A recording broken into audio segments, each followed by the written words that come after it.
Christmas presents in Avengers wrapping paper. Incredible. Hilarious joke. A hilarious joke. Daddy, That's old. such a good bit. That's such a good bit. She put it all over Twitter. It was brilliant. That's such a good bit. Yeah, and again, like, he's fucking Martin Scorsese. Like, as long as he doesn't say anything about a different race of people, he can say whatever he wants about fucking Marvel, the biggest movies in the entire world, and that's fine. Let him say. Yeah, no one cared. No one. Yeah, it's his opinion on. I can't understand why anyone cared. I can't understand. I think it was. I don't think I cared as much as it was like, yo, no one cares. Shut up. Yeah, it was more like, dude, why? Why do you think we're going to go to you for the opinion on whether the Marvel movies are good or not? It's like, someone asked him. Someone asked him? Who? Why? Yeah, it was like, the original quote, the original tweet is like, he's in like the red carpet or something, or he's in like an interview about something completely different. Yeah, because it was an offhanded. But the way we have to it was do an offhanded comment, and then he had to come back a couple days later to justify it. It was an offhanded comment. It. It was not crafted. It was not something that he like called a press conference and he's like, "Ladies and gentlemen of the press, I don't think Iron Man is a very compelling character." Like that's not what he did. It was an offhand comment and the fandom just about like, nuggets. listen. Yeah, exactly. What he said essentially is like, it's not really my thing. Kind of reminds me of a theme park ride, and I'm like, he's not wrong. Like he's not, he's not incorrect. It's fine for fucking 800-year-old Martin Scorsese to say he doesn't like Thor. It's okay.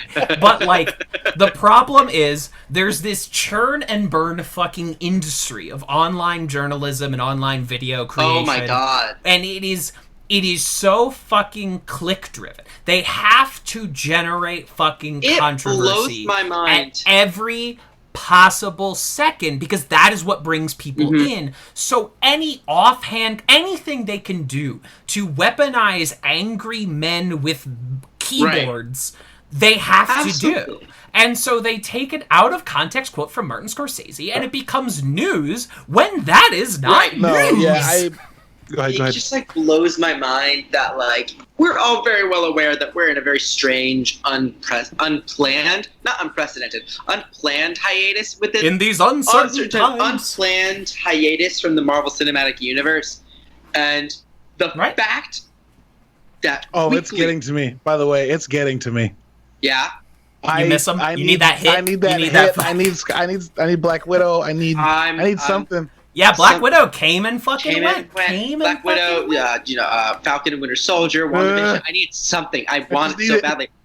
But like the thing is, so now every single week, it's multiple videos from multiple. Like YouTube is just inundated with these comic book and Marvel Cinematic Universe content creators that grasp onto any straw of any rumor of a hint of a rumor, and they make a 3-minute video based on it just so they can have something. And it's like, you've been doing this for a month. The number of like, we rewatched all 23 films in 0.25 speed, and these are the Easter eggs that we found that we never found before. And they're all like stretches. They're all like, well, this sounds bending over backwards to like find the inkling of something that's not there.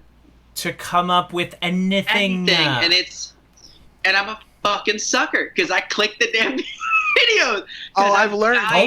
I've gotten wise. Like I see something that's like, ooh, new trailer, and then I look at it and I realize it's not from a trailer house. 1, and 2, I realize it's like 9 minutes long, and I'm like, no, this is a guy watching old trailers and talking over it and thinking he's thinking his like ribbon plot graph and his on his wall, or it's some fan cut nonsense that doesn't make.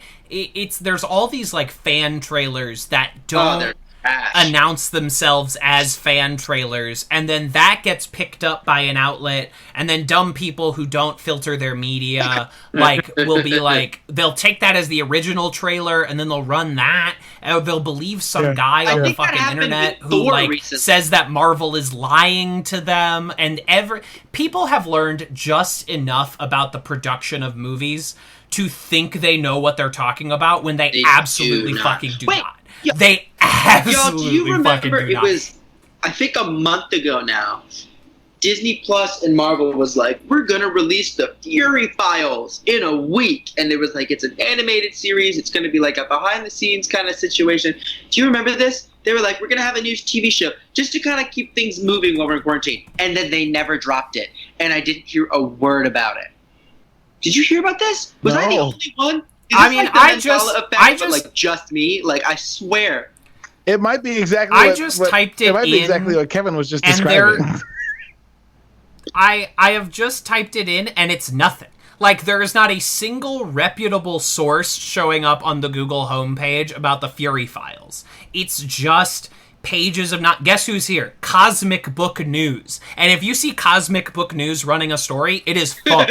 I don't care if Cosmic Book News runs JFK was assassinated on 11/22/63. Don't believe it if Cosmic News says it. It's not true. That is there is not a single identifiable piece of art that was produced by a professional Disney art creation team. No, there is no basis to any of this. But it's just someone runs a false story. Maybe they think they have a rumor, or maybe they are just absolutely shitting out nothing and just running it. And then this picks it up and that picks it up. The Fury Files is an old animated series of shorts that was originally on Disney XD, and they were adding them to Disney Plus, not making new episodes. Right, exactly. But what the fuck? But they never added it. Oh, it's not there? It's not there. That was who... But what I can't find is a press release from Disney. What I can't find is a fucking tweet from Disney. All I can find is where are they gathering radiotimes.com. Yeah.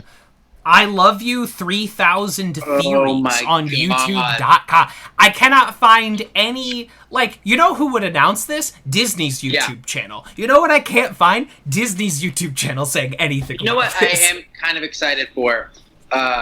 This year's San Diego Comic-Con being completely public and live streamed is going to be pay dirt. We're going to get something. I don't think we're going to get the Phase 5 lineup. I think we might.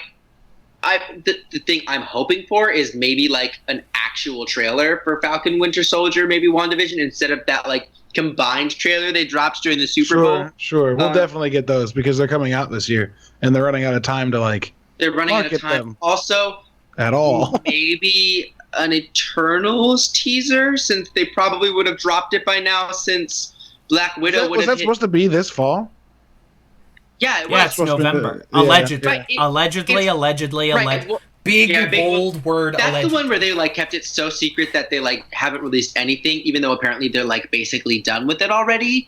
The idea they've definitely filmed it. It's filmed. Absolutely, it's done. But filming. They have to paint all the alien shit. Right. And I think they sure.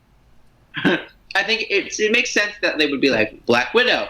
And then once that's released, they're now we can drop a teaser for Eternals to keep people keep people on it until that one comes out. But they had to push back Black Widow, so they haven't been able to. So I think they're just do we drop the teaser? It's not going to release that much. It's going to be 30 seconds of nothing. But it'll hold them over. Do we drop it? So I don't know. Who knows what we're going to get San Diego Comic-Con. I'm just excited that I'll be able to participate in Comic-Con for the first time in my life because it's going to be free and online. And the only safe way I would currently feel participating in a convention, which is sealed in saran wrap. I can't absolutely. I'm wildly despondent, one would even say. Because I have been going to Comic-Con, and now I can't. But it's fine. I'm sorry. It's fine. My credentials. Do you cosplay, Kaden? Are you a cosplayer? I haven't cosplayed before, but I'd like to. No, I go with a portfolio. Comic-Con work for me. Here's my work. Yeah, my uncle and I both go professional credentials and sit in portfolio review and talk to. We don't talk to Marvel and DC anymore because that's a fucking joke. We go and find all the small publishers. And do you hit the biggest ones? You're hitting Image and Vertigo, or those the Image, Vertigo, IDW, Top Cow, Raw, which is one out of Colorado that Thomas Jane owns. There's all sorts Vault. There's all sorts you got of Vault. Fanographics. Vault is also really fucking good. First second. Yeah, Vault is really good, and they keep getting TV and movie deals based on their books. And they also make some of the best covers in the world. Can I just say something about our last conversation? We just finished wrapping up. Mm-hmm. I've talked about this probably 3 to 5 times in the last 10 days, but people are starting to realize that journalism around the world in every facet of the phrase, like movies, TV, games, just straight up fucking news, is in a really bad place because it's all based on getting its revenue from advertisements, which means they have to run what's popular, not what's good. Mm-hmm. Yeah. And like specifically our last conversation of like, yo, fucking Martin Scorsese said a thing, we should publish this before anybody else so we get a lot of clicks, so fucking MeUndies will pay us more money next month. Has led to just this, what did you describe it as? A churn? We were waving your hands wildly. A churn and burn? I believe I was mimicking the gears of a meat grinder was what I was, I think what I was doing. With journalists' dreams in the middle of them. I mean, that's always been the issue with journalism. Like, it has. But it's been extremified by the speed of electronic media. Like, we are in the digital age and everything is faster.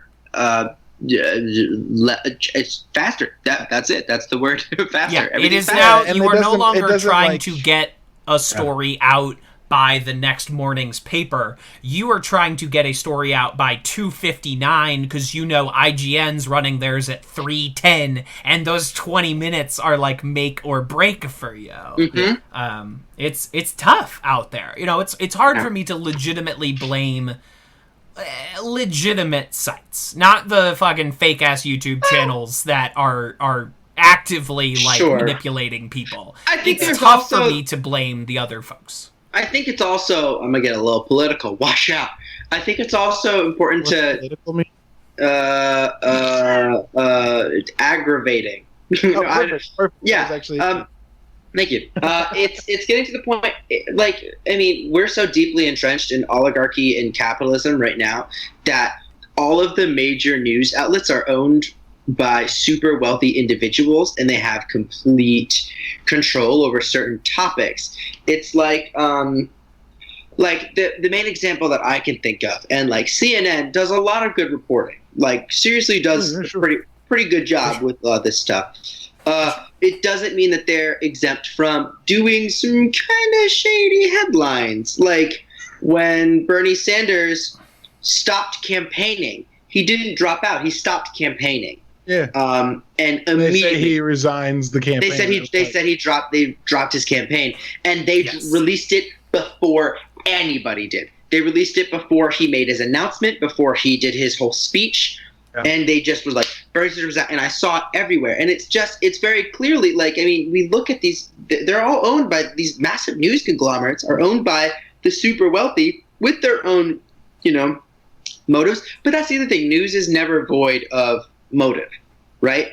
News and I don't think that it always should be, right? Like, there are facts that cannot be subjective; they are objective. But right. I'm also okay with liking a news channel because they want to focus on education because they care passionately about it and they have a specific view on education. Now, I don't think that news channels should be partisan in any way. But also, who gives a fuck if you want to watch the Democrat Daily? I would watch that news channel because sure, I want to know what's going on in the party that frequently seems to have the people that are the most sane. But the guys at Vice in New York, at Waypoint, the game side of Vice, because I don't read all of Vice. I don't. That's fine. It's a lot. But Austin Walker and Rob Zacny were talking recently about how the model of journalism needs to swiftly transition into crowdfunded models. Absolutely. Where people actually support the content they're getting, which is ironically what we used to have when people were buying the New York Times every weekend. When a newsie was on the corner yelling extra, extra, that was the business they were making money off of selling in actual stands. But then, like you said, Jace, I've never called you Jace before. I don't know if that's okay. That's fine. That's actually my preferred name. All right. Okay. Like you said before, though, there's these big Bezos owns Washington Post, right? Something like that. Yeah. Yeah. I fucking hate that guy. He's a villain and he's not even trying to hide it. It's the worst. But see, why don't we have people with a lot of capital buying up a news division of something and being like, make the news? This is a romantic as fuck, possibly newsroom fueled idea, but why isn't there someone with Bezos's fucking money who literally doesn't need to make a profit off of it, just buying a newsroom and going, you're funded, tell objective stories. But the thing is, well, here's the thing though, and yes, two things. One, I agree that news should actually not be entirely objective. I think if you view things purely objectively without having any judgment, it's really easy to remain neutral in systems of oppression and such. Yeah. And it ends up benefiting the people that should be being critiqued. So I don't think purely objective news is necessarily the answer. The other thing, because you said something similar and I agreed with that. But the other thing is, when you have someone with that much capital, first and foremost, we also have to take it. We can't just assume someone has a limited capital and did get that through non-shady means. Because let's face it, if you have $1 billion, you have exploited people. Therefore, there is no ethical way to become a billionaire. There's no ethical way to become a billionaire. Period. It just cannot. It just math. The math does not fucking check out. It doesn't check out. It's that one gif of the woman going blah blah blah. But exactly. You can't see Kevin's face, but he's imitating. It was a great. Perfectly. It's one of the all-time gifs. It's an extraordinary gif. But the thing is, when someone has that much capital, there's no way that they're not going to be like, look, here's the deal. I got to cover my ass right now. Jeff Bezos says to his newsstand, and then says, why don't we release an article talking about how Amazon doesn't exploit their workers, or how the Amazon workers are actually happy, and basically anti-union propaganda, pro-Amazon propaganda. There's no existence of a corporate-owned news source that would not take advantage of the system that they have to control the narrative over their own exploitation. So I think crowdsourcing is actually, I agree, a fantastic way of doing it. The people that want the news, I got hiccups, I'm so worked up. The people that want the news should, contribute to the news. If you want to see something continue, be willing to pay for it to continue. Right. That's the problem is within the cycle of capitalism, the people in the working class don't necessarily have the means to perpetuate the kind of stuff to get them out of that cycle. Exactly. It's Which a is whole why mess. I'm super burn it down, shut it down, burn it down, start over, set it all on fire. Which is why I'm super confused about Bloomberg news. Oh fuck! Because I don't like Bloomberg at all, but Jason Schreier went there because they're the only outlet willing to pay someone writing games criticism and journalism a contract that bears a career writer. And what Jason got out of Bloomberg, because they have the money to do it, because Bloomberg's filthy fucking rich, is what the industry needs. It needs patrons, not investors. It needs people that want to see good work done, not people that want to see growth. Yeah. And so I'm super conflicted all the time, because I'm like, fuck Jason Schreier for going to Bloomberg, but also Jason Schreier is the only example of someone who carved out his career. Yeah, it's a little bit of hey, we probably shouldn't be too critical of people who are being exploited just because they want. You're benefiting from the system. I know myself and others work at places where it's I'm not a huge fan of this, but I'm gonna keep working here and take what I get from it and redistribute it within what I have. And that's a perfectly valid reappropriation of funds, I think. I worked at GameStop and had to justify it somehow. Right, exactly. And a bunch of people in St. Louis are quitting their jobs because a guy that owned, in some part, 7 businesses just got accused of 14 different cases of sexual misconduct, harassment, or assault. Ooh. And 8 to 10 businesses that people really are well, the fucking barcade that he ran, all of the employees found out and walked out.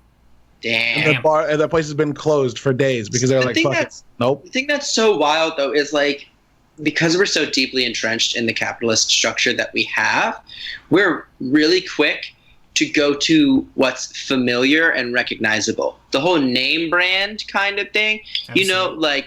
If we see, I don't want to name too many names because I don't want this to get shadow banned on the internet. But sure. but like there are certain, brands that are iconic. Literally, I'll say a few: McDonald's, Apple, Nike, Disney, Nike, like the big dogs. Where it's like, look, these are the names that you know and you trust, and they're simply put, their existence alone makes it difficult for the little guy. Yep. Mm-hmm. Period. And so when it comes to news sources, it's all about, people, the game that they're playing now is news you can trust. And it's like, and then the New York Times says who? Maybe says who? We can't trust any of these folks. And then the New York Times publishes that op-ed they didn't even fucking read. Well, the problem with the New York Times is that they did unfortunately read it and said, well, we need to hear both sides. That's the other thing. Yeah, we need to hear from the people that think cops killing people are good. We need to hear that. Yeah. Well, didn't that editor admit to not actually reading it before it went out? Which is why he resigned? Commissioned it. They commissioned the topic. They commissioned that guy to write that exact article. So, how much they needed to read it was almost irrelevant because they asked him to do it, and then record numbers of people drop their New York Times subscription at the same time. It was the greatest D spike in New York Times history. Happened there. This is, of course, Advanced Community Studies, a podcast about the American sitcom Community. We are the Greendale Three, pop. We are now entering season 2, which is the only thing I am excited for in the entire world at the moment. I am one of your hosts, TV's Kevin Lanigan, and life sued me, and I lost. Hi, I'm Jace. I got a little lost there. I'm Jace. I use they and them pronouns. I am your non-binary host. I am back after a very strange hiatus, and then back for a second, and then gone for an episode, and now I'm back, hopefully for the near, however long, to provide you with your end credit sing-alongs. And I can't remember the line specifically, but Troy says something about how if all of his brain is crying. I don't know. That funny thing he says after my whole brain is crying. Yeah, after Andy chloroforms the security guard. So that whole baby posture he does. That's my vibe today. That's the gender of the day, folks. Who are you? And I'm the third host. My friends and people that know me call me Caleb, but to you, I'm a teacher. Wait, that's worse than the truth. I'm a student. Yes. And after, you listeners, you clicked on this episode and you got 20 minutes of talk about the very nature of journalism as it exists today. You have gotten what the Maku call dirt rodent. It's super appropriate to be talking about humans in an episode that's dedicated to anthropology. So I think so. It felt like we should give you some kind of preamble. Yeah, that's not how that's pronounced, but whatever. But yes, and let's roll right into it, shall we? Let's fucking tumble on in.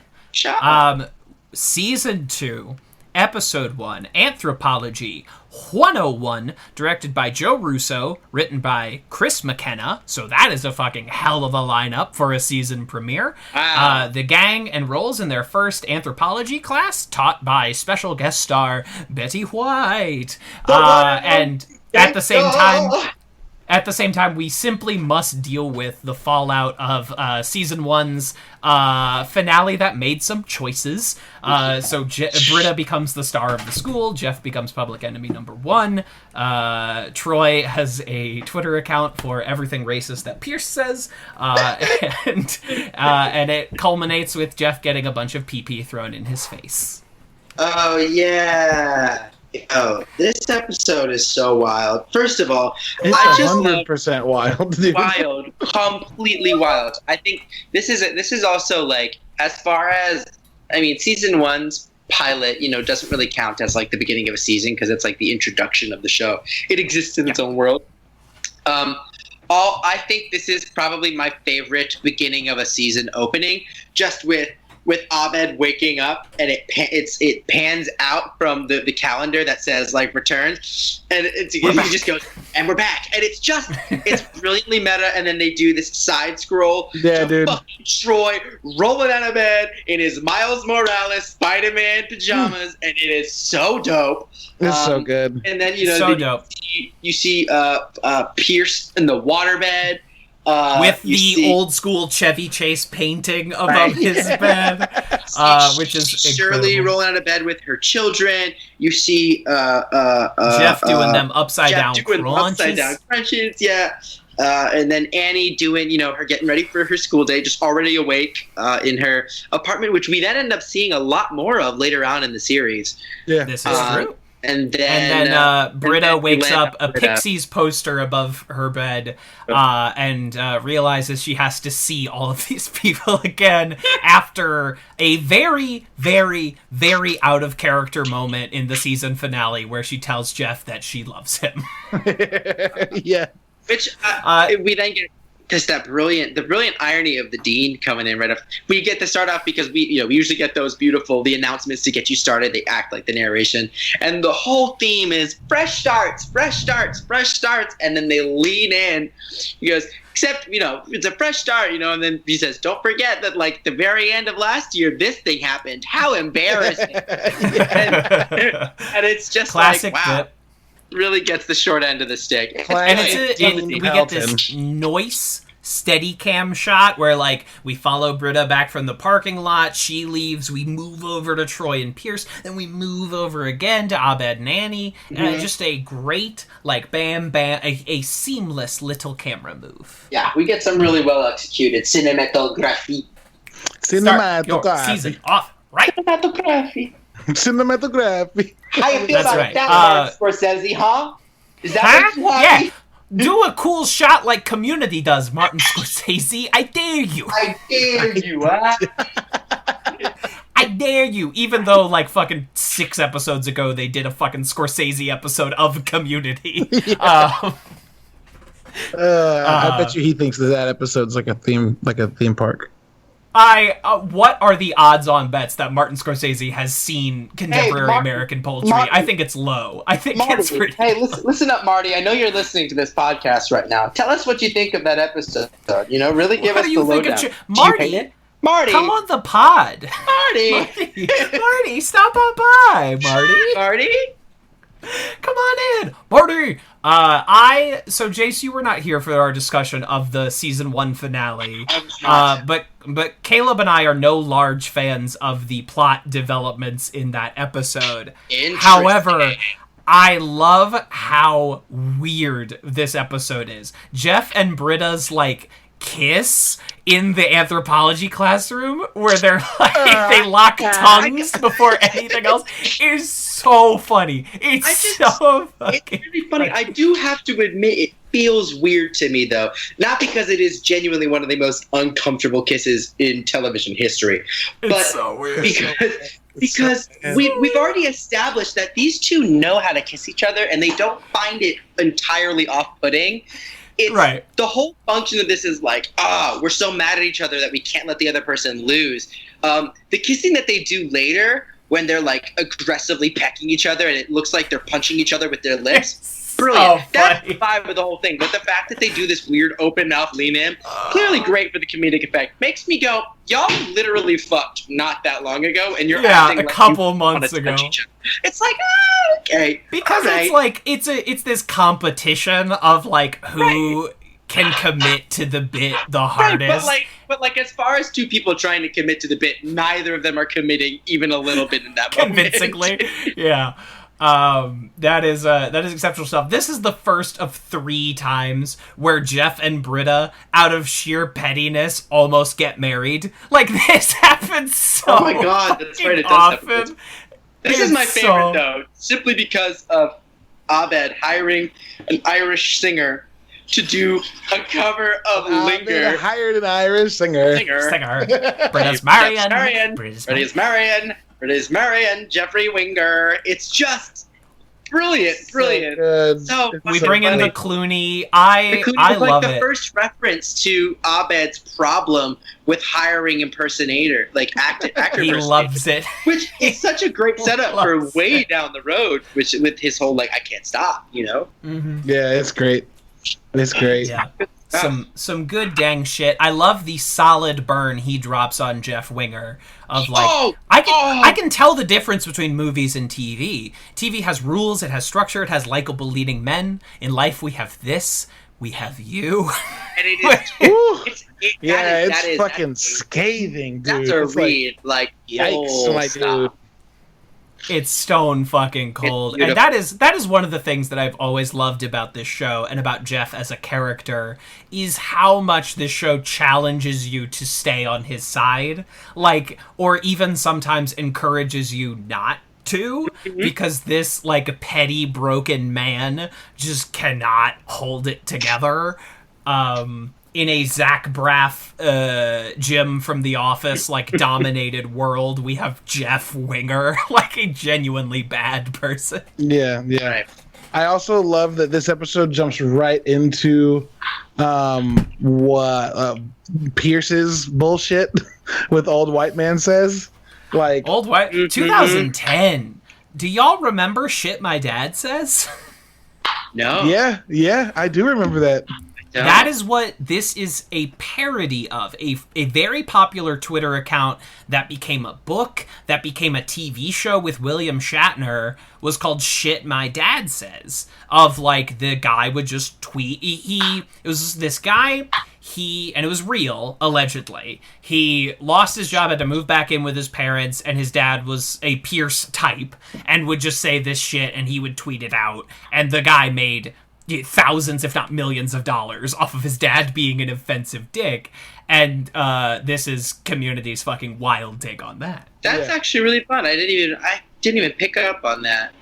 I was just going to make a reference to the fact that they referred to Toy Story 3, because that's the real time notifier for me. That's the like, shit, I was like going to college. Yep, that's how I know. Toy Story 3 like came out when the show was on. Yeah, that's a whole fucking mood. Mm-hmm. Is this the one that opens with fucking Batman and Shaft? Yes. Okay. Batman and Shaft. Because Batman had Robin, right? So, you don't have to let them dictate who you can be. You're Shaft, Dolomite. It's so good. It hurts. And then later Pierce delivers a line that like it's not at his best, but it's definitely one that's like, if you didn't watch season 1, you go, oh, this is who this guy is. When they're talking about the most important tool, and he goes, I'll show you the tool that's most important to our survival, but I'm warning you. Fair warning, it's my penis. You brought up before that's like one of your favorite lines. It's good. It's good. Anytime Pierce just like offhanded says some like wildly uncomfortable shit, I'm like, yep. My all-time favorite Pierce line is his. My all-time favorite Pierce line is his paintball episode line where they're trying to say there's something between Jeff and Britta, and Jeff says there is no Jeff and Britta, and Pierce goes, he said, fully erect. Yeah, that shit wrecks me every fucking time I hear it. Stone cold. I like his delivery in this episode after Jeff wakes up in the hospital bed for what will be one of many times over the course of the show. Jeff was like, did someone throw pee in my face? And Pierce is like, I surprised myself under pressure. It's this little self-effacing moment I think is very, very funny. He looks so pleased with himself. He looks so pleased with himself. It makes me want to punch him. I hate it. Yeah. That is a good line. I love it. I watched that. It's one of those where you're like, like I hate you. And then you have now understood Pierce. Right, exactly. You're like, wow, this guy sucks. His entire existence is for you to be like, fuck. And we have kind of skated around it up until this point. But Betty White is in this episode because why not? In your big like season premiere, you got a lot of buzz off your little paintball episode. Like, come out of season 2 fucking swinging, do some cool camera moves, and then bring in a guest big star. Guns. Which can, in theory, attract a lot of people to your show. I mean, the biggest example of this I can think of is how Britney Spears like literally saved How I Met Your Mother. Like, without Britney Spears, How I Met Your Mother is canceled in season 3. But suddenly, you bring in guest star Britney Spears right after all of her, like, very public, the head shaving, etc. Yeah. She comes in for Britney a guest Spears. spot. Free her. Free Conrad Britney. I needed to say We love Britney. Nothing but Britney has been treated so horribly by the fucking entertainment industry. She was so young. And her dad. Free her. Free Absolutely. That glorious Britney, human. She released a new album recently, actually, if you're into that. I did not know that. It's a fun one. Yeah. It's a fun one. But unfortunately, Britney's the greatest crime is saving How I Met Your Mother. So that's the idea. You bring in Betty White for this to, in theory, boost your ratings. And I'm looking at the ratings. Good. It kind of worked, I guess. Yeah. It's the highest rated episode this season. No. It is. Every other episode, it's all downhill from here, baby. That's interesting, because as far as this season, this plot, I mean, it's a decent plot, but it's not my favorite plot from this season. I do think Betty White was cast not only well, but perfectly. I think, just the way there's something so fantastic about Betty White playing the seemingly innocent yet deeply terrifying anthropology teacher that just works so well, and it brings me such joy. I know she's a fucking comedy veteran. She's been doing it for 100 years. Golden Girls is a great show. But her delivery on the line of they swear by its restorative powers. Man. Well, more of my urine for me. Yeah, brilliant. So good. She fucking slays. Betty White's a legend for a fucking reason. There's a line I think I quote more than Chang fucking leaning back and just man, it's so funny. I don't know a single gay that doesn't quote that regularly. Like, the gays quote that. Exactly. It's just absolutely. It's so good. It's spot on. It's so wild because, it's definitely, fucked up. And it was that time where people were like, huh. But it's one of those things where it's like, you have such, he has no clout. So when he calls someone gay, it's not even offensive. You're just like, dude, shut up. But and he's just the best doing part is that it's fucking Chang who has lost his job as a teacher, a Chinese teacher of Spanish, because he lied about it, who's now taking classes with his students and hopes to get his classroom that he can teach back. And it's just this desperate dude trying to be cool, using an old, as it ages, it still feels like just an older guy trying to be cool and hip. It's the same. It literally sounds like Pierce in that moment, where he starts calling him gay. Exactly. Right. That's what that moment is. Only it's so much more likable than Pierce for some reason. It's completely non-offensive to me because it's the same use of gay as in Shaun of the Dead, where it just means you have feelings. We are not supposed to be on his side when he calls someone gay for having feelings. I mean, to be fair, it does subtly enforce that that's something that we should use as an insult. Oh my god, I'm so worked up, I'm hiccuping again, y'all. It's crazy out here. Yeah, it's not good. Let's be honest. It is not good. It is not good practice to use that kind of language in a comedy. But if we're gonna be able to try and make a good time out of this, I'm not gonna give it a pass. I'm still gonna be maybe don't. But I do quote it. I'm not gonna lie to you. I do quote it. It's funny to me. But I think also just Chang just comes out the gate swinging this season too. Because what a great performance! Oh no, is it episode 2? It's episode 2 where he does the really crazy split screen thing. We'll get to that. I don't want to jump. No, that's the end of this episode. Where he does the Gollum maneuver on the table. On the table, and he does that split. They start with this tracking shot from right to left, and you watch him transition from they hate you into no, everything's fine. And there's something so amazing about Ben Chang's innocent face that he does, where he genuinely looks like a 3-year-old puppy. I don't know how he does it. Yeah, he turns into a puppy, and then they do this cut where they actually they do a jump cut back and forth between him. And it's like it's the amazingness because he goes from like his hair's like in place and he's got these big wide sweet eyes to his hair's disheveled and he looks absolutely batshit, and it is glorious. It is a brilliant performance by Ken Jeong. It is marvelous. So good. Marvelous. It's very good. Chang in this episode also has that moment where he's like, would someone with shame do this? And he pulls out his phone, and the phone is like, balance $26. He's like, consider yourself Chang. This is where we start using Chang as a verb. As a verb. That's where we start, like, Chang becomes part of the language that we use. The Changwich, Kevin. The Changwich. Yeah, I'm so sorry. I'm so fucking sorry. Boo. I apologize to all the Ben Changs out there. That was horrible of me. All of them. I do apologize. Look, hey, I will do a screenshot of the Notes app apology later. Oh man!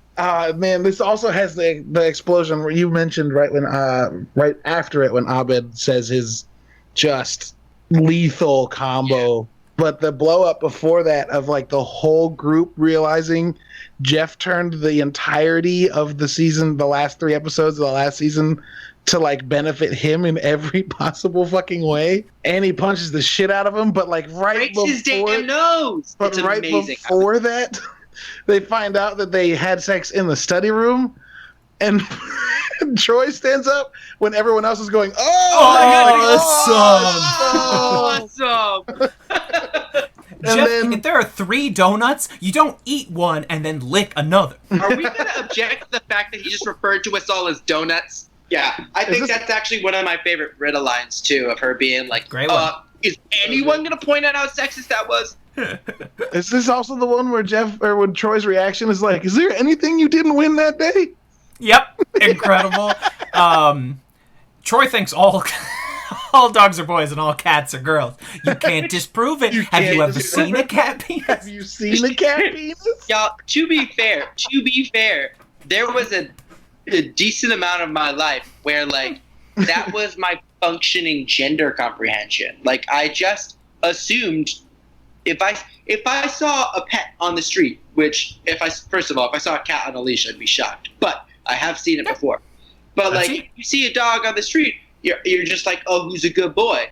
But then if you see a cat, you're like, oh, that's a girl, right? Pretty girl. Pretty girl, right? Which is a weird commentary on gender perspectives in the United States. But like, I would be lying if I said that wasn't something that I actively thought about too. Yeah. Have you seen a cat penis? He ain't wrong. Is all I'm saying. He ain't wrong. It's so real. I actually have seen a cat penis. We adopted a cat during quarantine. I know it's weird. We adopted a cat during quarantine, and this little dude just loves to hop up on the bed and give a little humpy dumpy to the comforter. Humpy dumpy. And he just everyone's Humpy dumpy had a great fall. Ooh, I didn't like that. And when he's done though, he'll like. Cats like groom themselves and they do the thing, and he'll just turn around and he'll lift his leg up, and you'll see this weird. I can only describe it as a miniature traffic cone. Jesus Christ! It is. So it's candy corn. Worse, but like mixed with the worm from Dune. Like it's bad. It's bad. Veto. I draw the line at Shai Hulud. We're moving. Yep, Shai Hulud got to move after Shai Hulud. Nah. All right, although let's Chris would be very proud of us, Kevin. into the second episode on our docket tonight. Season 1, Episode 2, Accounting for Lawyers. Get it? Directed by Joe Russo, written by Emily Cutler. In this episode, Alan, a current member of Jeff's former law firm, returns and invites him to a soiree that all of the study group ends up attending at the same time as Ben Chang enters the Pop and Lock Toberfest Pop and Lock contest. And this is, ladies and gentlemen, get out your fucking trumpets. This is the Dean's first outfit. Is it really? I did not Prove realize. Me wrong. Have you ever seen a cat penis? Prove me wrong. I also want to give a shout out to this. Probably has one of my favorite Yvette Nicole Brown acting moments in the whole series. Annie is talking about. She goes, "Oh, I know where I remember him from." And then there's the whole charades bit where she's like trying to basically say that like he got Jeff. But she writes it down first. She writes it down first, like old school charade rules. She writes it down first, and she's acting like this is so good. She puts it down, and when we cut to, it's a brilliant shot too because it's it's the two of them. The focus of the shot is supposedly just Annie. Those were air quotes for those of you who can't see through the internet. And Annie stands up and starts doing this thing, and if you watch Shirley, her head immediately goes down to the notebook. She waits a second and then just picks it up and reads it out loud. And it is such a solid acting moment from Yvette Nicole. It's just so I love it so much. It's so good. So good. I think this whole episode fucking slaps. This is a good damn episode. You have the chloroform fiasco. You have all of them running around the fucking lawyer gathering. You have Drew Carey with a weird hole in his hand. You have, I mean, we are fucking... Jeff's hand and it goes... There's that pop noise. Every time it happens, it's just like, He shakes Jeff's hand and it goes... Yeah. It's so funny. Talk about the big, weird hole in my hand. He drops a martini olive through it. It's so Christmas. Exceptional work. I love it.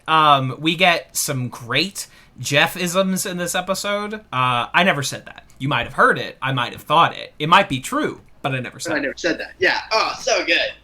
There are great subtle jokes like Tango and Sundance. Great joke. Hat Club. Great joke. Oh my goodness! This one's fucking shooting off. You get Rob Corddry in this episode. Yeah, Rob Corddry's in Rob Corddry. Yeah. Who's Rob Corddry? Pardon my ignorance. That's his partner. He's the guy that plays Alan. Yes. He's in fucking everything. He plays the skis ball and everything. Skis ball and everything. He's some brand of like way too confident skis ball. He's of course like fucking Children's Hospital. He slays, but he's also like the funniest. Ballers, where he's partnered up with The Rock. With The Rock, man, yeah. That show's great, man.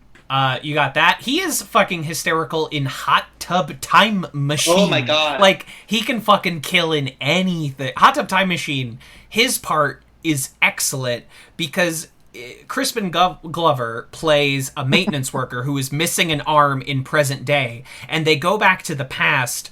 And he still has both arms. So you and Rob Corddry are both thinking, okay, he's gonna lose his arm at some point. And every time Crispin Glover falls into peril, he just gets so fucking excited. He's just so ready to watch this guy lose his arm.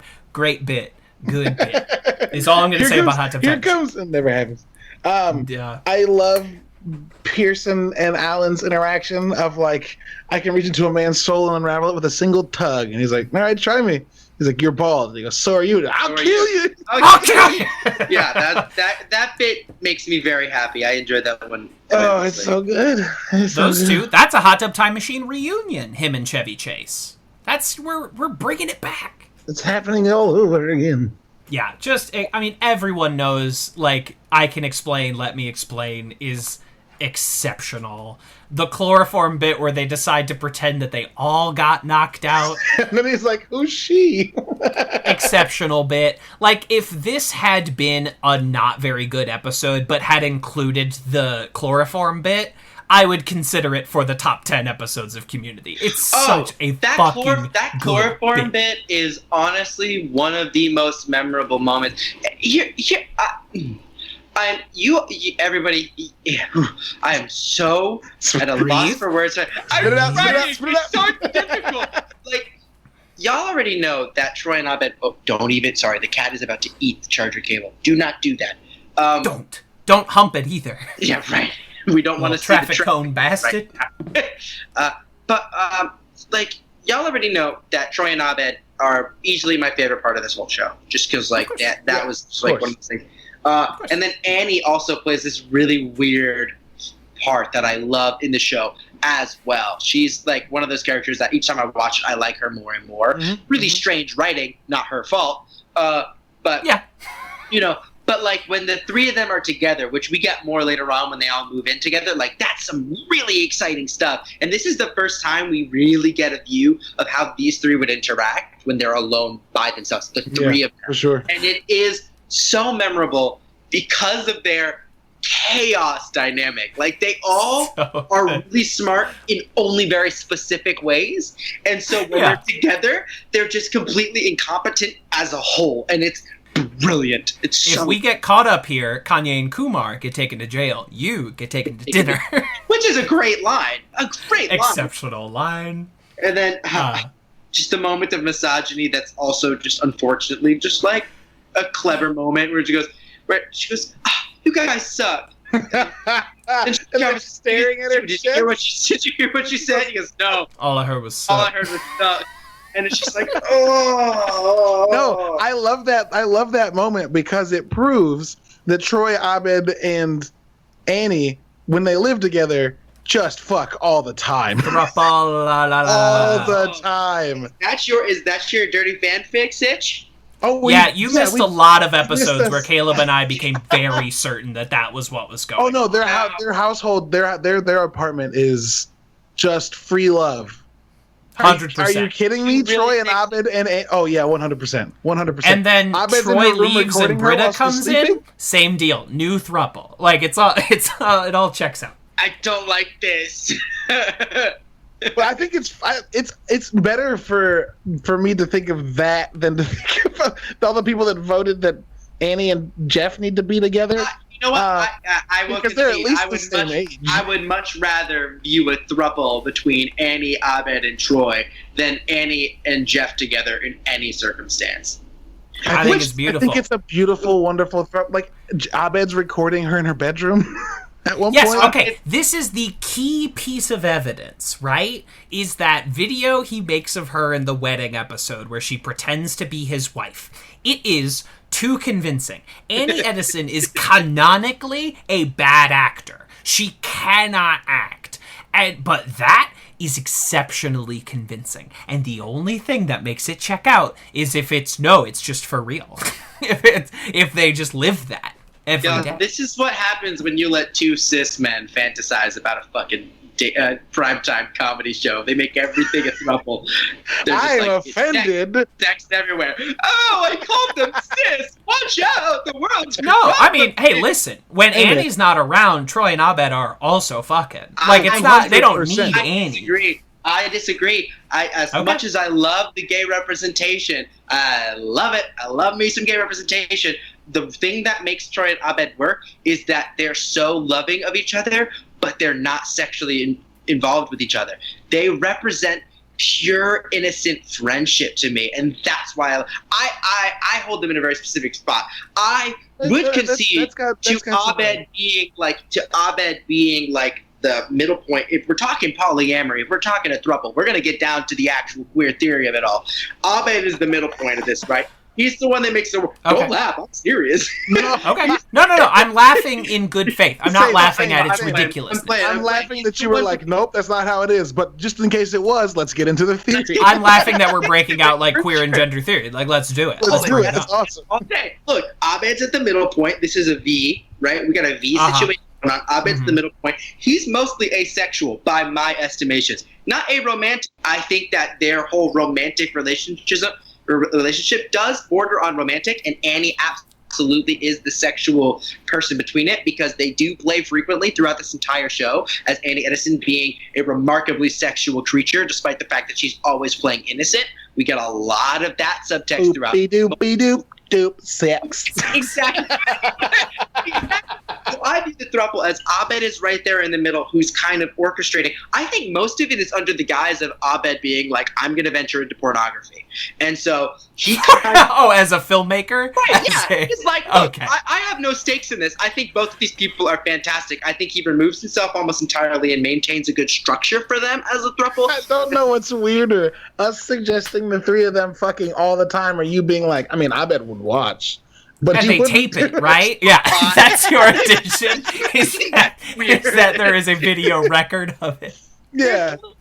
Kevin was talking about it. There's evidence of him being like, we know for a fact Abed records Annie getting freaky. Like, we know this. All I'm saying, yeah. Kevin's like, I'm thinking. I'm moving my hand in a circular relation around my beard because I'm thinking. These are new. All we can do at this point is just continue to look for the clues. We can continue to try and put this together, and by the time we have finished season 6, we will have a qualitative theory about what is really going on. I've got it. I've got my final thoughts. I don't mean to cut you off. You can share yours after. No, do it, but I have to say this before I forget. Abed, so Abed knows too much about the group. Abed knows too much about the group. We know this because later his journal will be found. Right. Yes. And it has way too much information. Abed Correct. knows that Annie has always had a thing for Troy, and when they live together, Abed knows that they can tie a loose end if they get together. So I'm sure Abed pushed them together once or twice. Abed's interaction with Annie was touching her boobs once and going, cool, and that was it. Like, that's all he tapped out at that point. Yeah, that would be Abed. He'd be like, oh, cool. But I would believe more that Abed was like, no, you two. He specifically acted like he didn't know Troy and Britta were fucking because Britta kept bringing donuts.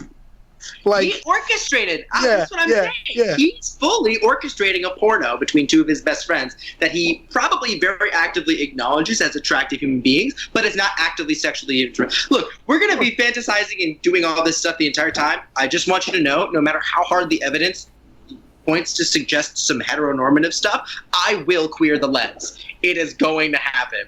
So, like, absolutely. That's I feel like that's my role here, is to be like, sounds straight. I don't like it.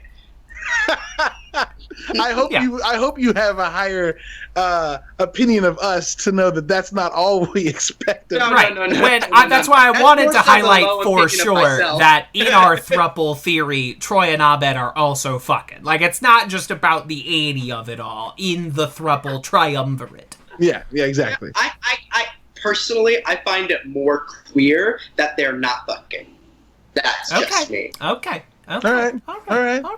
Well, the evidence will never speak for itself. We will have to speak for the evidence because the evidence doesn't actually exist. Here's what I shall posit.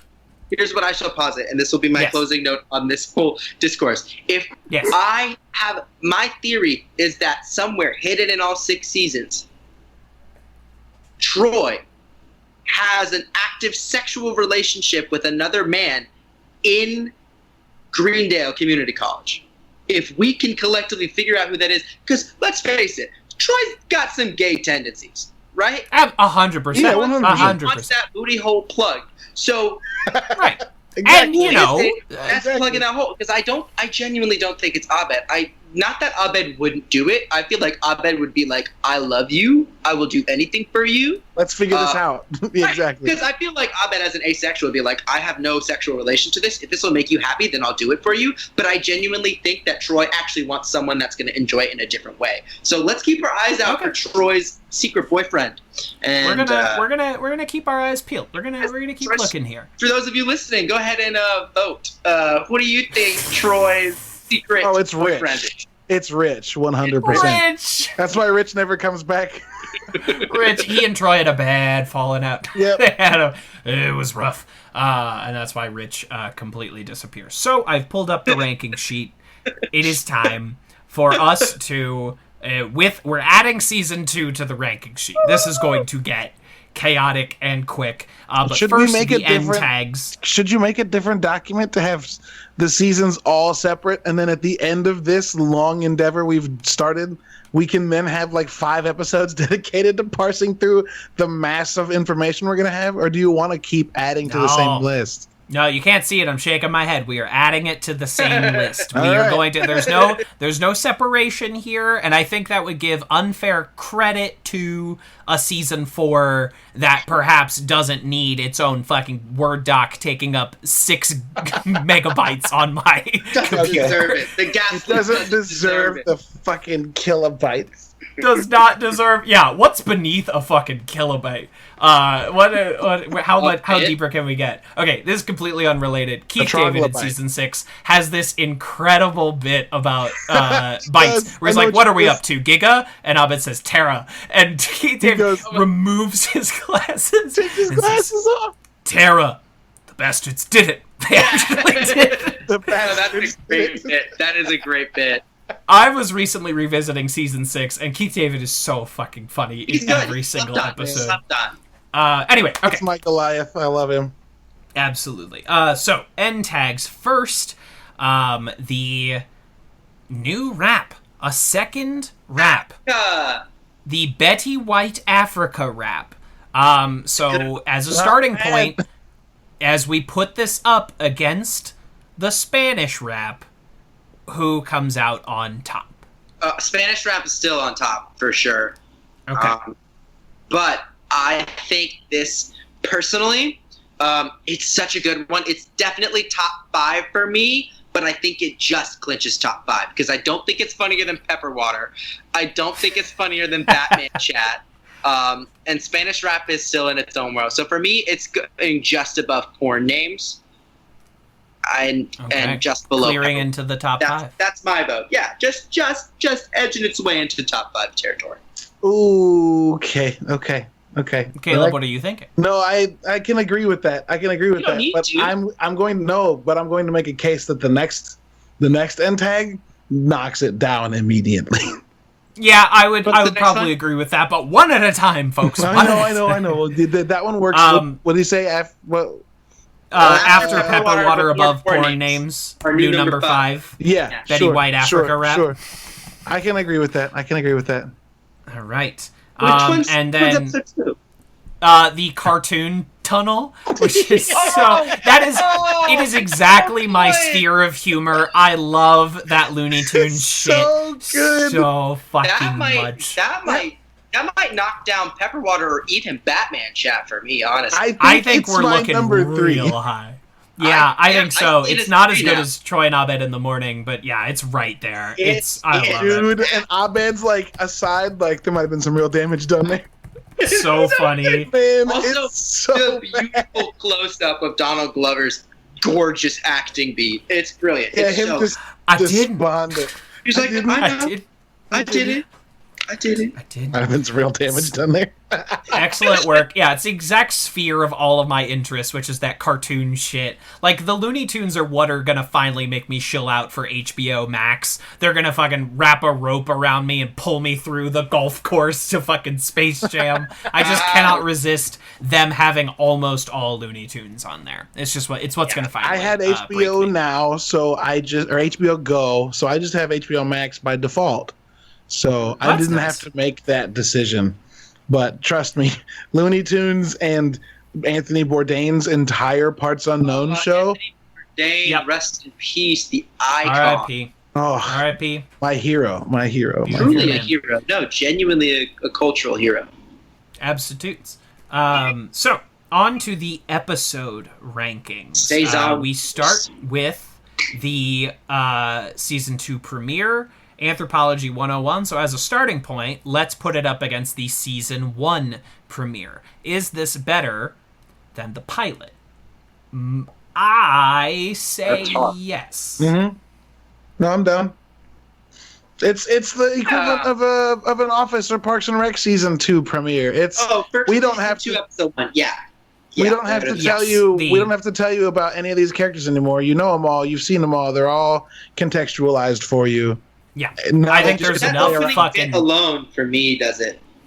Honestly, the opening bit, the Betty White, the Jeff and Britta, I love it. Okay, so better than the pilot. So we're looking in the top 12. I'm gonna throw in a weird one. Please disagree with me. I want someone to argue with it. I'm seeing somewhere between Introduction to Film and Beginner Pottery. I don't think it's as good as Intro to Film, but Pottery for me it's close. I think it's kind of close to Beginner Pottery for me. But I agree. I think it's just sneaking into the top 10 zone. Just sneaky. Yeah, maybe a little lower. I don't know. See, Beginner Pottery doesn't have all that much that happens. It's pretty low key. That like shows up later. Great episode, 8, though. So it's because it's ranked 8 because it's very good. But like if we're ranking things for posterity, right? Like, this episode has to be above that because, like, there's things in this episode that will continue to be a part of this. Right. We already talked about the dynamic between Troy, Annie, and Abed. We've already talked about the fact that we're going to see Corddry back. You're talking accounting you know for lawyers. Like, we're talking Anthro 101. Yeah, we're still on Anthro. Oh, wait, sorry. We're still... Yep, I'm in the wrong one. Just kidding. But, like, still, though, I think it still holds for Anthro 101, just because, like... Sure. Yeah. It's a great starter. I don't think it beats Intro to Film. I would say solidly it is below 7, because Intro to Film just, like, does something. Intro to Film is the one where... Yeah. Abed's dad cries at the end, right? Yeah, that's one of those moments where, like, shit, this show can actually... Some damage might have been done there. Yeah. So are we going to put episodes 1 and 2 in spots, the new spots, 8 and 9? I think... Is season 2 episode 1 better than season 2 episode 2? Spoilers for what I'm about to say. I think Accounting for Lawyers would eke into my top 5 at this point. That is a really funny, solid character episode for Jeff. You have the great chloroform subplot. That one would sneak into my personal top 5. I am fine with putting Anthro 101 right beneath Introduction to Film and making it our new number 8. Okay. S2. Sure. That sounds good to me. And then as far as season 2, episode 2, you think it top 5? It's so funny. I look forward to this episode every watch. Is it better than? It is. You know what? I would say I could put that at 5, just above Debate 109. Wait, which one's Contemporary American Poultry? Which one's that? It's not better than That's Chicken the Mafia Fingers. episode. It's not. Oh. It's not. Yeah, I'd say number 5. Just below Chicken. What do you think, Caleb? Just above Debate 109. Better I think it might be better than Chicken. Ooh. Oh. Better than Chicken. Yeah, better because, than those chicken nuggets, huh? Yeah, because this episode, I was saying it before we had gotten to this episode, but this episode establishes so many things, and as awesome as Chicken is, it's a one-off. But Chicken is such a one-shot. A beautiful one-shot. It's their first big genre episode. It's a great Jeff and Abed episode. It's the first time they do the big stylistic change, and I don't think I can give it above Chicken, but I think you're right. Jace and I are both saying like top 5, like above Debate. Let's. Sure. It's definitely above Debate. It's either 4 or 5. Yeah, it's above Debate. It's close. It's close with Chicken. Yeah. They're different though. That's the other thing. Chicken is such its own singular episode that it kind of. Yeah, it being the first really offshoot episode with no ties to anything else in that season. It exists in its own world. It being the first one of those gives it like an additional 10 points. So yeah. So that works. Even if the episode is better than Chicken, Chicken does have an element structurally that kind of boosts it up a bit. Yeah. So yeah. We had a couple episodes, Jason, let me tell you, where Kevin and I literally sat the 3 best moments of each episode next to each other, and we're like, this one has these 3. Does this one have? When we were doing, it's our current number 2 and 3. We were doing billiards versus the first Christmas episode. We were breaking it down like, okay, every character, which episode is better for them, and like ranking them that way. Each character was how we were doing it. Yeah. I'm going to say I missed that discourse, but I'm pleased that Phys Ed came out just above Comparative Religion. It is a close one. Episode's so good, man. They are so good, but I am glad that Phys Ed came out. Of course, nothing is. Pierce has some fucking bangers 100%. In that episode. I mean, look at this top 10. Like, beginner pottery, intro to film, football feminism, chicken fingers, modern warfare on top, of course, obviously. Will be on top for a little while. How could it not be? They're gonna be season 2 got some bangers. Good episodes. We're going to start losing members of the top 10 here pretty fucking quick. Capital G and bangers. Yeah, you heard me. I did. That's amazing. Bangers and May. Get that G hard. Bangers and May, M-A-Y-U-S-H. Well, we've done that, and you can find the Google Doc of our full rankings on the Twitter. But now that we've closed out these 2 episodes, let us segue into plugs. Plugs. No personal plugs this time. I will promote. I was in a YouTube video on Pet Simmer Julie's channel, where I read emails from a true story about a notoriously bad game developer, like bad as a human being. So you can check out that video there. Boy, the industry's full of that comics. Right, the comic book community is fucking shedding male bullshit left, right, and fucking center right now. It's hard out there for a pervert. I will also plug. These are 2 outdated plugs, but everything I'm about to talk about is still readily available. Spike Lee's Malcolm X, which I just watched for the first time. Which was fucking incredible. This unbelievable epic. It's like 3.5 hours long, but if you're about to tell me that you haven't sat in front of Netflix for 3.5 hours, I know I will be talking to a damn liar. So absolutely. Watching this show, we know for a fact it's a lie. Exactly. And Denzel Washington should have fucking murdered the Best Actor category. He lost to Al Pacino in Scent of a Woman, which is a crime. Al Pacino should be in jail for that crime. And then I also, because it was free this past weekend, I watched HBO's Watchmen for the first time. And just...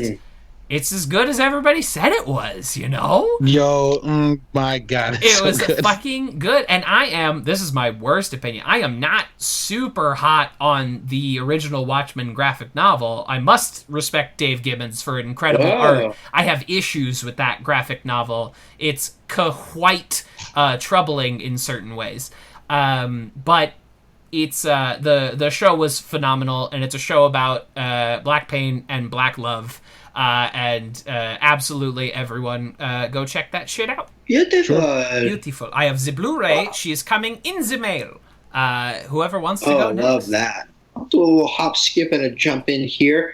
I don't usually plug myself, but I'm just going to give a little fresh reminder because I think it's important that since instead of trying to give a shout out to all of the beautiful and intelligent people that I follow and look up to currently on Twitter with this movement going around, I figure I spend most of my time retweeting and sharing other content. So go ahead and follow me at Jason Ziv.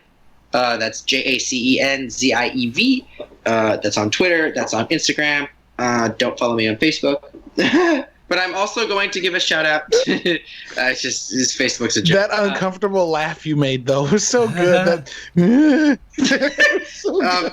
But then also I'm going to give a shout out to a black queer artist that I know, that I absolutely adore. They are an incredible dancer, an incredible performer. They're fantastic. Follow them on Instagram at Tweet Exclusively. They are a black queer dancer and performer and artist. They are speaking their truth right now, and they're also hosting some open level virtual dance classes if that's something that you're into. It's free for black, queer, and trans people, and it's donation based for all others. Give them a little look-see. They're fabulous. We love them very much, and I want you to show them some love because they deserve it.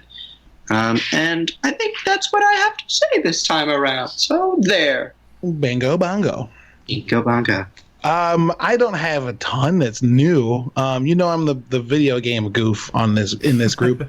The others may enjoy video games, but I take it to a different. I can't even finish it. You get all elitist on me, don't you? You should see the numbers I've been clocking in on Persona 4 the last week. Okay. Oh man, just plugging on it. Fight. No, but you are definitely more the video game boy. Go ahead. Sure. But you can follow any of that stuff at nerdybits.com. But rather than really plugging any of that stuff, I want to like, I don't know, this podcast has been tremendous in standing with oppressed and disenfranchised and people that have gone through shit. And the game industry is just rolling right now in realizations that the Me Too movement didn't root out all of the shit. And there's a lot just since like Saturday.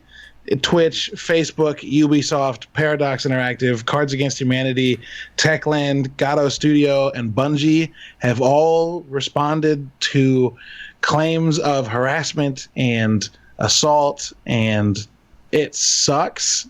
And I don't want to speak for everybody here, but I feel like what I'm about to say, everybody here would agree with. We believe all of the survivors coming out and talking about it. You are courageous. We support you. And fuck the patriarchy so much. Yeah, fuck it so hard. Don't fuck it, because it's gonna try and fuck you anyway, because it's fucking rotten. If you see someone who is in the patriarchy, do not fuck them, okay? Do not deserve give them any the of your satisfaction. Fucks. Yes. But yeah, man, it's been interesting because like as much of a fucking roller coaster this month has been, there's a couple of people I really looked up to in the industry. One, Chris Avallone, who is a tremendous writer, who had some shit come up, and it's like, man, fuck. And then another one, Esco Blades over at Ubisoft, who was really vocal about getting the black community and the underrepresented minority communities into games and giving them a platform. Both have had shit come up, and like it sucks because like everyone wants examples, right? Everyone wants people to look up to, and you know, not all of them are fucking great. So if you have friends that are in games, if you have friends that love games, let them know about this. And if you do have friends that are in games and have dealt with this, be by their side to help them, stand with them, support them. Mm-hmm. Absolutely. Yeah. And if you want to hear us talk about it in more detail, my podcast will be talking about it tomorrow night. So this week's episode will have a more in-depth and probably quite hard to listen to conversation about this shit. So I do also want to just say real quick, because we are nothing if we don't say their names. Justice for Breonna Taylor. Her name is, for some reason, is not trending right now, and it should still be trending. But also justice for Elijah McClain.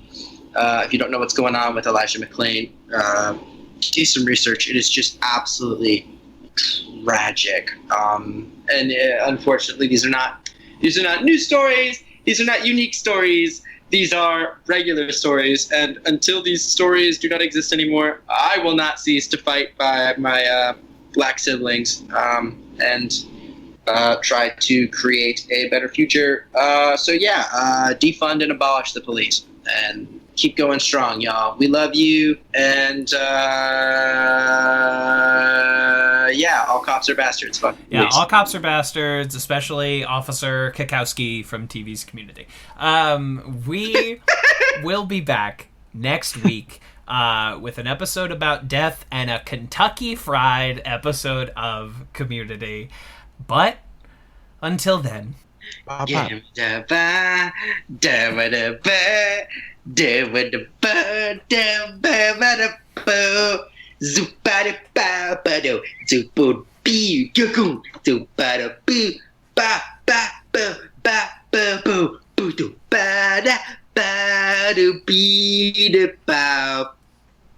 it, I got so excited.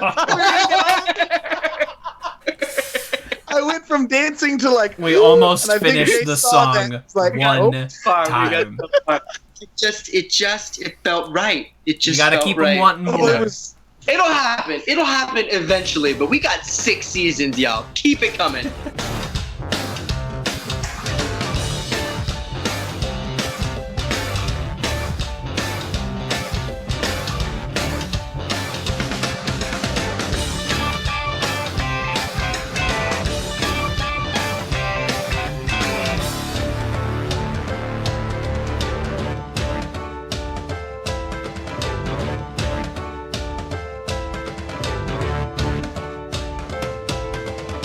This has been a Talkback Podcast.